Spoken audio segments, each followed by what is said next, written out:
Assalamualaikum. Nama saya Nur Atika.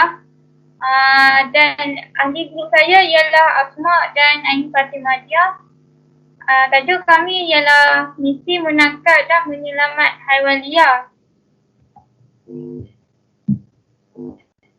Untuk pengenalan, tujuan kita makan selain untuk menghilangkan rasa lapar adalah untuk memastikan diri kita sentiasa dalam keadaan bertenaga dan supaya kita mampu untuk tumbuh membesar dengan sihat, dan perkara ini juga diaplikasikan kepada kehidupan lain yang turut berada dan hidup di sekitar kita di atas muka bumi. Misi menangkap dan menyelamat haiwan-haiwan tersebut sering dijalankan bagi memastikan tiada siapa cedera baik manusia atau haiwan itu sendiri. Misi ini juga dijalankan supaya kawasan-kawasan rata yang mempunyai haiwan ternakan seperti ayam, lembu, kerbau, kambing dan sebagainya. Hal ini kerana haiwan ternakan tersebut seringkali dijadikan sebagai mangsa kepada haiwan pemangsa seekor ini. Untuk objektif kajian terdapat 4, iaitu menangkap haiwan liar yang boleh mengancam keselamatan penduduk, menyelamat dan merawat haiwan yang ditangkap serta menyerahkannya kepada pihak berwajib seperti Jabatan Perlindungan Hidupan Liar dan Taman Negara. Mempelajari cara-cara untuk berhadapan dengan haiwan tersebut, teknik penyelamatan yang sesuai mengikut keadaan. Seterusnya, pembetulan yang kedua iaitu Asma.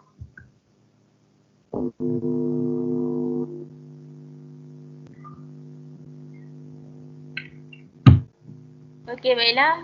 Untuk seterusnya adalah pengenalan Angkatan Pertahanan Awam Malaysia iaitu APM. Okey, Angkatan Pertahanan Awam Malaysia APM ialah agensi pertahanan awam di Malaysia yang terletak di bawah kawalan Jabatan Perdana Menteri Negeri Malaysia. Dahulu dikenali sebagai JPA3 atau Rescue 991 dan namanya diperbaharui dan dikenali sebagai JPAM ataupun APM.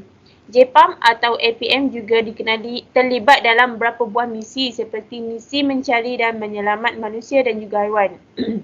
Berikut merupakan beberapa misi yang diikuti oleh APM dalam membantu memastikan keselamatan awam daripada bencana alami ataupun bencana manusia. Di bawah ni menunjukkan akhbar-akhbar yang mana APM melakukan kegiatan menyelamatkan.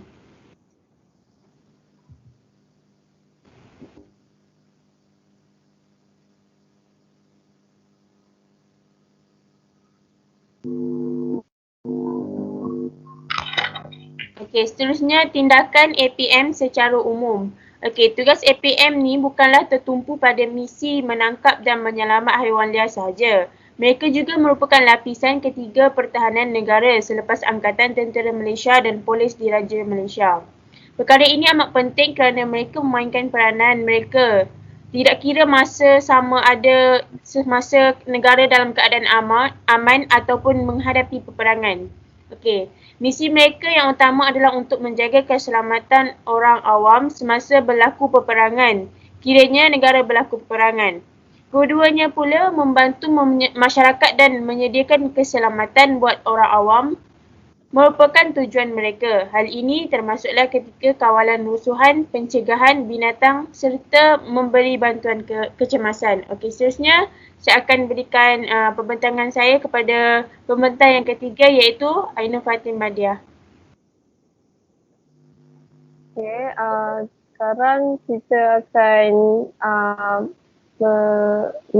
menceritakan tentang keratan akhbar. Okey.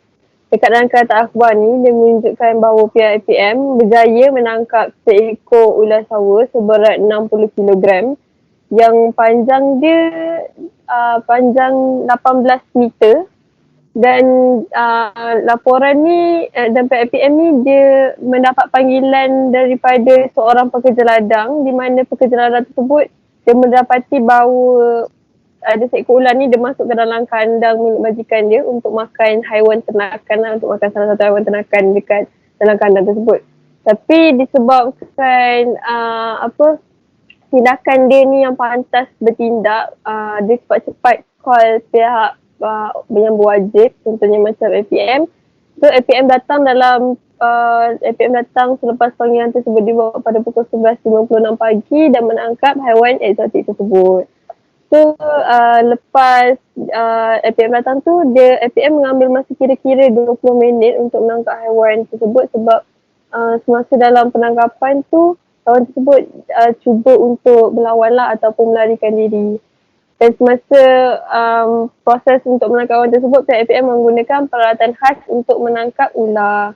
Lepas tu selepas ular sawah tu ditangkap, pihak APM akan menghantar ular tersebut ke Jabatan Perlindungan Hidupan Liar ataupun penyidikan untuk memastikan haiwan itu selamat dan dijaminlah orang kata keselamatan dia.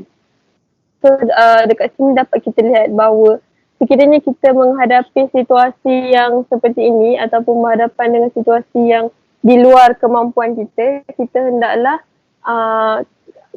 kita tidak perlu gopoh ataupun mengambil tindakan yang melulu. Kita kenalah tenang seperti pekerja radang tersebut yang cepat-cepat mengambil tindakan untuk menghubungi pihak berwajib lah. Contoh yang macam kita dapat tengok dekat akhbar ni, pihak APM.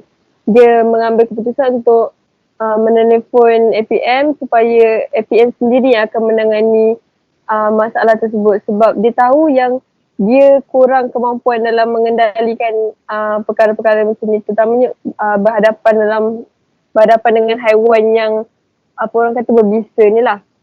Lepas tu kita sendiri sebagai manusia, kita janganlah cuba orang kata memprovok haiwan tersebut apabila berada dalam keadaan situasi tersebut sebab kita tak tahu mungkin dia akan berasa terancam, mungkin dia akan melakukan sesuatu yang di luar jangkauan kita kan. Mungkin kita boleh tercedera, mungkin haiwan tersebut boleh tercedera ataupun keadaan itu sendiri akan menyebabkan orang-orang di sekeliling kita yang mungkin cedera. So untuk mengelakkan perkara-perkara sebegini berlaku, sementara menunggu pihak berwajib datang untuk menyelesaikan tugasan tu, kita kena mengawasi ataupun memastikan di mana duduknya haiwan tersebut. Kita tak boleh lepaskan pandangan kita daripada haiwan tersebut lah supaya untuk mengelakkan perkara yang tak diingin berlaku. Contohnya macam haiwan tu hilang ke ataupun haiwan tu dia lari dan sebagainya. Untuk mengelakkan benda tersebut, so kita kena alert dengan persekitaran kita dan kita kena fokuskan kita punya tumpuan kita dekat haiwan tu sementara menunggu pihak berwajib datang. Share saja daripada kami. Terima kasih.